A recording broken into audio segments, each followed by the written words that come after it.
ना तुम उनसे लेना और ना उनको देना। क्यों? कि तेरी जो लाइफ है वो मसीह लाइफ तेरी जिंदगी से निकल जाएगी, मसीह का कलाम तेरी जिंदगी से निकल जाएगा।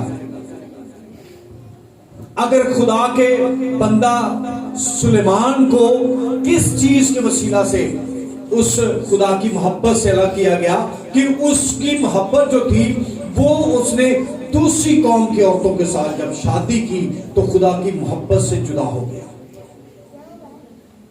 हमें खुदा की फर्माबरदारी में माँ बाप की अगर फर्माबरदारी करते हैं तो फिर हम खुदा की भी फर्माबरदारी करेंगे। अगर माँ और बाप की हम फर्माबरदारी नहीं करते तो फिर हम अपने खुदा की भी फर्माबरदारी नहीं कर सकते। हालेलुया। बच्चों के अंदर जो झूठ की लानतें हैं, जो मकर की लानतें हैं, वो बिल्कुल खारिज हो जानी चाहिए। झूठ ना बोले। यूना ने क्या कहा? उसने कहा कि मैं इब्रानी हूं और मैं एक खुदा को मानता हूं जो सच्चा है। उससे कहा हाँ मैंने गुनाह किया। उसने कहा हाँ तूने गुनाह किया है तो फिर तुझे अब समुद्र में जाना पड़ेगा क्योंकि हमारा जहाज साकर नहीं होगा। उससे गलती को एक्सेप्ट किया और गलती को एक्सेप्ट जब इंसान करता है तो खुदा उसके लिए एक मंसूबा बनाता है जो उसको निकलने के लिए रास्ता देता है। अगर वो झूठ झूठ झूठ बोलता जाएगा तो वो झूठ ही रहेगा। अगर वो यूना झूठ बोलता तो कभी भी उसको मछली सेफ ना करती, वो समुद्र के अंदर जाता और मछली उसको खा जाती।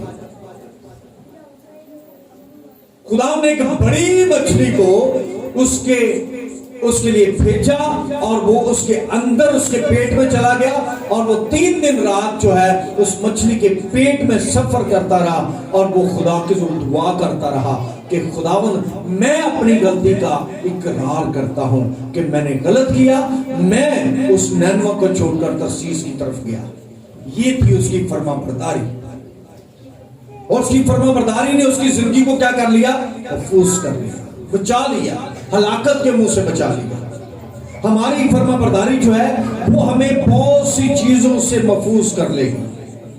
लेकिन क्या लिखा है कि हमें क्या होना है? अपने माँ बाप के फर्माबरदार होना है और ये वाजिब है।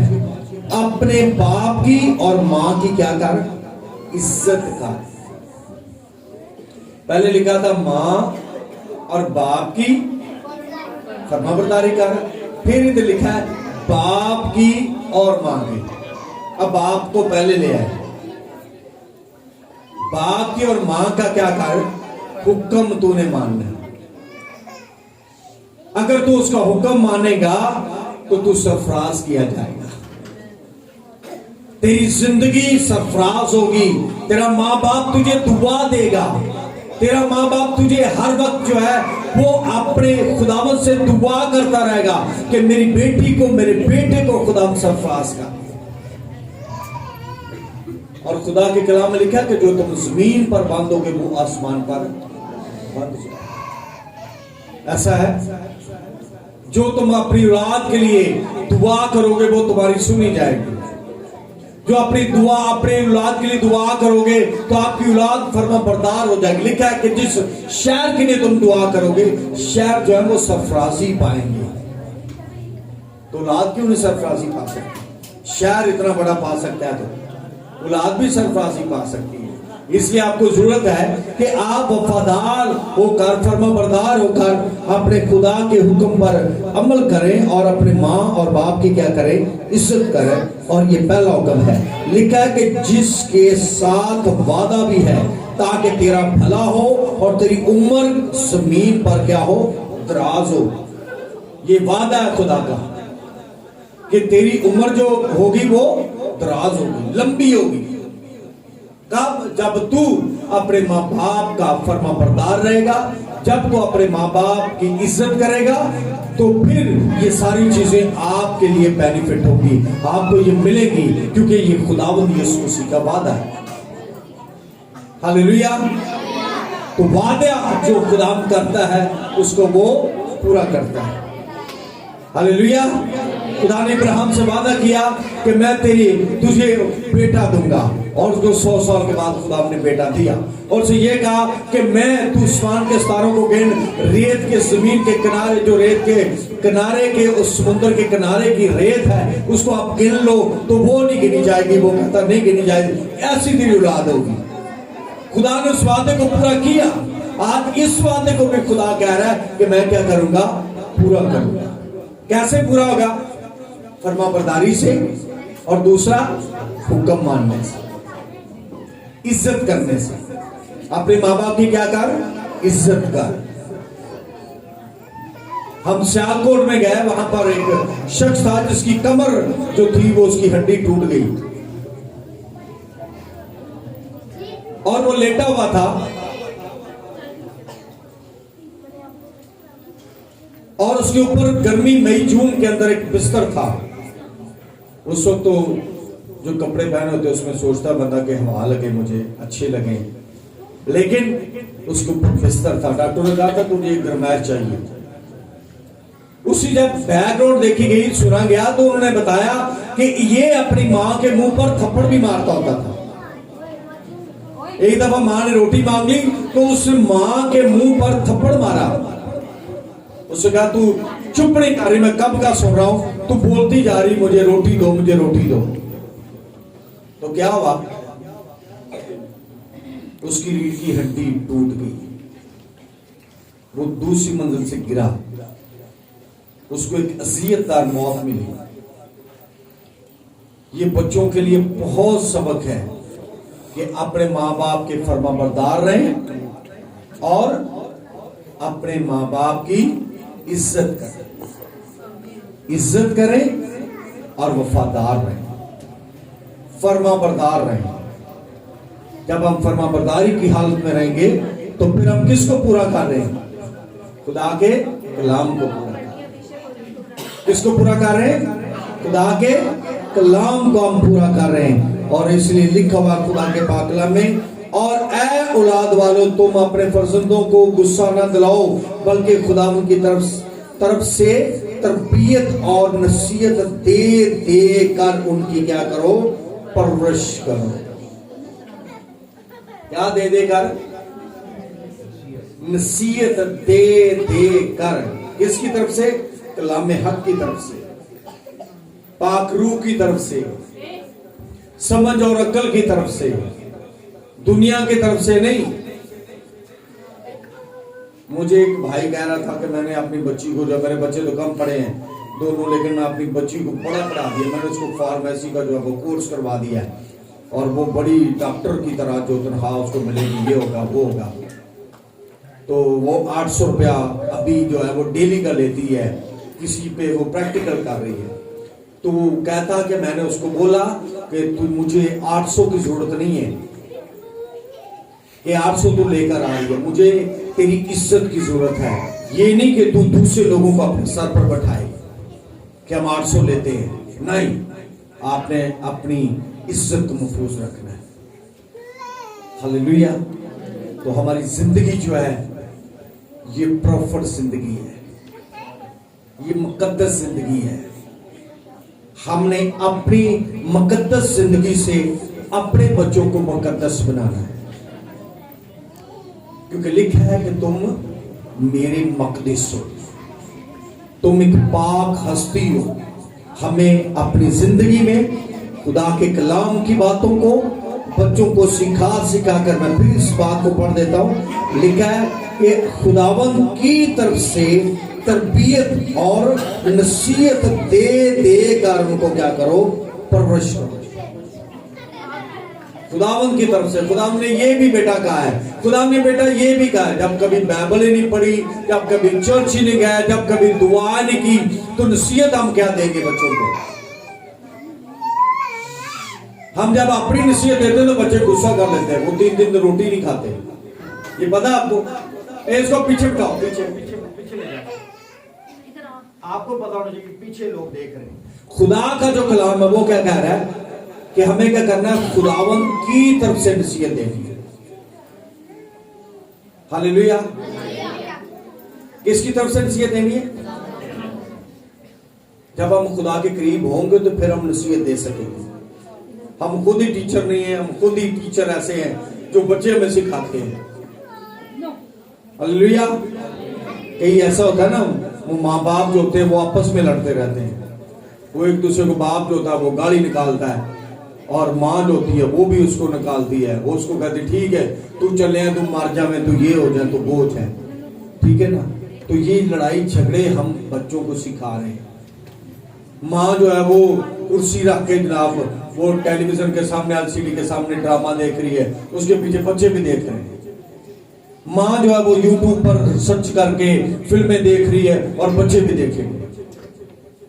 यहां पर ऐसा नहीं लिखा है, लिखा है कि खुदावंद की तरफ से नसीहत कर कर के उनकी परवरिश करें। हालेलुया। किससे करनी है परवरिश? खुदावंद की तरफ से। खुदावंद की तरफ से जो नसीहत होती है वो तो लगती बुरी है ना, वो तो बच्चे समझते ही नहीं। वो कहते तो यूट्यूब की नसीहत दसो सानू, या कोई सानू कोई ऐसी जो खाने पीने वाली नसीहत है वो बताओ, या कोई ऐसी सूट बूट वाली कोई, या कोई कार्टून वाली, या कोई और। हम कहते हैं नहीं बच्चों को चुप करवाया मैंने, ये मोबाइल दिया हुआ, सारा दिन बच्चा मोबाइल देखता है। और बच्चे जो छोटे छोटे वो बेचारे कमर पे हाथ रखा होता है, मेरे दर्द हो रही है मामा, मेरे दर्द हो रही। पुत्र क्यों? उसको ये नहीं पता कि सारा 3-3 घंटे यूट्यूब उसने देखा है, कार्टून देखे उसने, उसकी कमर में दर्द नहीं होगी। ये कौन सी नसीहत से परवरिश कर रहे हैं?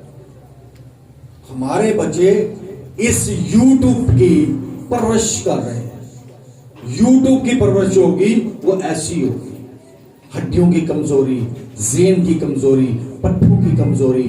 पाक कलाम की परवरिश होगी, वो हमें नसीहत करती जाएगी और बच्चे हमारे स्ट्रॉन्ग बच्चे होंगे। हालेलुया। जाति जूलियत को मारने वाले बच्चे होंगे और फाइट करने वाले बच्चे होंगे और पुलिस को भगाने वाले बच्चे होंगे। जब हमारी जिंदगी ऐसी होगी, खुदावंद की परवरिश के साथ हम गुजरेंगे, तो फिर हमारी जिंदगी में कोई किसी किस्म का कमजोरी नहीं है। हालेलुया। ये माँ के लिए, बाप के लिए और बच्चों के लिए खुदा के कलाम की नसीहत है। हम इसको हर रोज अपने बच्चों को ये डोज दिया करें ताकि हमारे बच्चे स्ट्रांग हो जाएं, मजबूत हो जाएं। हालेलुया। हालेलुया। किसी का शोर नहीं है, किसी का शोर उसके साथ हाथ नहीं बटा रहा, तो नो प्रॉब्लम, आपका आसमानी खुदा आपके साथ है। हालेलुया। आपका आसमानी खुदा आपके साथ है। किसी की बीवी जो है वो नहीं कुछ कर रही अपने हस्बैंड के साथ, तो उसका खुदावंद उसके साथ है। मुकाबला ना करे बल्कि उसके लिए दुआ करे। खुदा उसकी जिंदगी को बदल देगा, खुदा उसको तब्दील कर देगा। मैं अमूमन जो होती वो निकाह पर जो होता है वो मेरा कलाम होता है कि हमारे मियाँ बीवी के अंदर जो गवाह होता है वो मसीह यीशु है। हालेलुया। जिनके मियाँ बीवी के साथ गवाह जो है, उसका जो हेल्पर है, उसका जो मददगार है, उन दोनों को सलाह देने वाला जो है, उनका सलाहगीर जो है वो मसीह यीशु होगा, तो वो खानदान, वो जोड़ा कभी भी टूटेगा नहीं। हालेलुया। वो कभी भी जोड़ा टूटेगा नहीं, बल्कि वो स्ट्रांग रहेगा, मजबूत रहेगा। और उनकी जो औलाद होगी आगे, जो मसीह के साथ रिलेशनशिप में है, उनकी औलाद जो होगी वो 22 से बरकत औलाद होगी। वो खुदा की रिलेशनशिप में, उसकी ब्लड रिलेशन में, उसके रूहानी कामों में, उसकी स्पिरिचुअल जिंदगी में, उसकी नेचुरल जिंदगी में, बल्कि सुपर नेचुरल जिंदगी में वो ताकत पाएगी उनकी औलाद। हालेलुया। वो कमजोर औलाद नहीं होगी। आप कहेंगे बेटा इधर आओ, तो वो इधर आएगा। आप कहेंगे बेटा ये नहीं लेंगे, वो नहीं लेगा। आप उसको कोई चीज देंगे, वो आपका 7 बार थैंक यू बोलेगा। अब क्या होता है, 4 चीजें लेकर भी एंड पे बच्चा कहता है लो थैंक यू किधर, किसका मैं कर, 5वीं चीज तो मुझे लेके नहीं दी, नो थैंक यू। मुझे 5वीं भी लेके देते तो फिर थैंक यू तेरा बनता था। हमें ऐसा नहीं करना है। एक चीज भी आपके माँ बाप आपको लेके देते तो माँ को भी बोले, बाप को भी बोले थैंक यू पापा, थैंक यू मामा। हालेलुया। क्या कर रहे हैं आप? शुक्र कर रहे हैं, थैंक यू बोल रहे हैं आप खुदावंद का, अपने माँ बाप का, जिसने आपको वो चीज दी। आप कहते नहीं नहीं नहीं नहीं, मैं तो थैंक यू नहीं बोलूंगा। हालेलुया। ये पीछे वाले बच्चे मेरी तरफ देखें, बातें नहीं करें। आप सेंटर में जब खड़े होते ये बातें कर रहे हैं। आप बच्चे जो है ये गौर से सुने, बच्चों के लिए ये कलाम है। आपने माँ बाप को तंग नहीं करना, क्रिसमस आ रहा है, सुने गौर से। अगर आपको कोई चीज लेके देते हैं तो माँ और बाप का दिल जो है वो इतना फूल कर खुशी के साथ वो बोलेगा मैंने अपने बच्चों को शर्ट लेके दी है, इसने 4 दफा मुझे थैंक यू बोला है। हालेलुया। माँ जो है मजबूर हो जाएगी पैंट लेके देने के लिए। हालेलुया। मजबूर हो जाएगी वो, क्योंकि आपने शर्ट के लिए थैंक यू बोल दिया। तो जब आप कहेंगे लग पैंट तो ला के देती नहीं है भाई, शर्ट में आते नहीं पहन, तो फिर माँ का दिल टूट जाएगा, बाप का दिल टूट जाएगा। आपको जो भी मिला है आप उसके लिए क्या करें? क्या कहेंगे? Thank you mama, thank you पापा कहेंगे जाकर घर। जब कुछ चीज ला गया ना कही जाएगी, जब वो चीज को ला के देंगे तो आप कहेंगे थैंक यू। अगर आपकी मामा ने आपको सुबह सुबह सर्दी में उठ के आटा ठंडे पानी के साथ गूंद के दिया है तो आप उससे कहें, जब रोटी आपके सामने आती, थैंक यू मामा, आपने मुझे रोटी दी है। हालेलुया। जब आपके कपड़े मामा प्रेस करके देती तो आप बोले thank you mama, thank you पापा, आपने मुझे नया यूनिफॉर्म लेके दिया। हालेलुया। तो फिर आपका माँ बाप आपको ब्लेस करेगा, आप ब्लेसफुल बच्चे बन जाएंगे, आप दूसरों जैसे बच्चे नहीं रहेंगे, क्योंकि आप फर्माबरदार बच्चे बन जाएंगे। हमने पहला क्या पढ़ा था? फर्माबरदार रहना है। और फिर दूसरा क्या था? हमने क्या करना है? इज्जत करनी है माँ बाप की। और उसके बाद क्या करना है? हमने परवरिश लेनी है। कौन सी? कलाम की। मामा मुझे कलाम तो कई, कौन सा बच्चा कहता है मामा मैंने कलाम सुना? कोई है बच्चा इधर बैठा हुआ? किसी ने तंग किया? नहीं मामा मैंने कलाम सुनना है। किसी ने बोला है कोई? कोई बता दो मुझे। आज मामा दोनों मुझे कलाम नहीं सुना, मैंने नहीं सुना आज।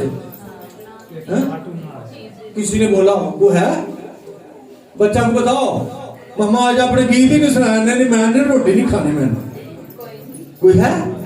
नहीं है। हमने ऐसा कहना है कि माँ मुझे कलाम सुनाए, माँ मुझे गीत सुनाए। जब तू गीत सुनाएगी, कलाम सुनाएगी तो मुझे मीठी नींद आएगी। हालेलुया। हालेलुया। सब तालियां बजाएंगे।